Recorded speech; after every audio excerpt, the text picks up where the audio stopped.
کبھی آنسو کبھی سجدے کبھی ہاتھوں کا اٹھ جانا، کبھی آنسو کبھی سجدے کبھی ہاتھوں کا اٹھ جانا، خواہشیں ادھوری ہوں تو رب کتنا یاد آتا ہے۔ عزیز دوستو، آپ کے آنگن میں صدا رحمتوں کی برسات ہو۔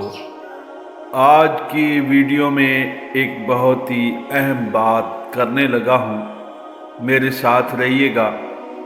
تو جناب، بیت الخلاء خبیث اور شرارتی جنوں کے رہنے کی جگہ ہے، کیونکہ وہ گندی جگہوں پر رہنا زیادہ پسند کرتے ہیں۔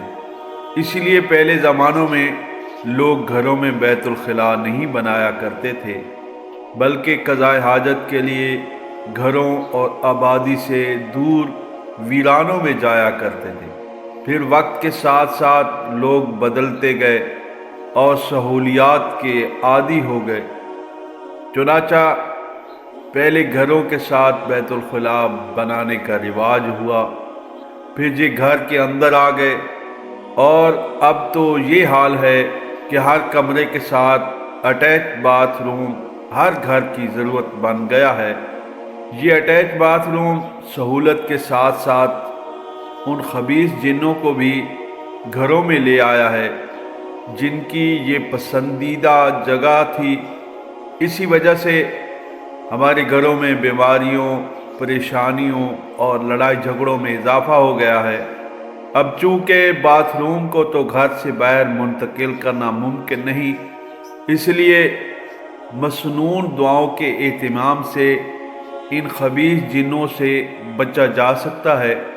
تو دوستو، ایک تو گھر میں داخل ہوتے وقت السلام علیکم کہنا اپنی عادت بنا لیں، اور دوسرا یہ کہ گھر کا ہر فرد، چاہے بچہ ہو یا بڑا، اسے بیت الخلاء میں داخل ہونے اور نکلنے کی دعا سکھا دی جائے، اور اہتمام کی بھی عادت ڈالی جائے۔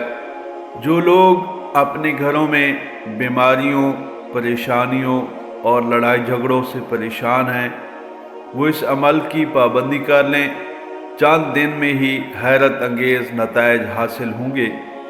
دوستو، بیت الخلاء میں داخل ہوتے وقت پہلے بایاں اور پھر دایاں پاؤں اندر رکھیے، اور نکلتے وقت پہلے دایاں اور پھر بایاں پاؤں باہر نکالیے، اور داخل ہوتے وقت یہ دعا پڑھیے: اللہم انی اعوذ بک من الخبث والخبائث۔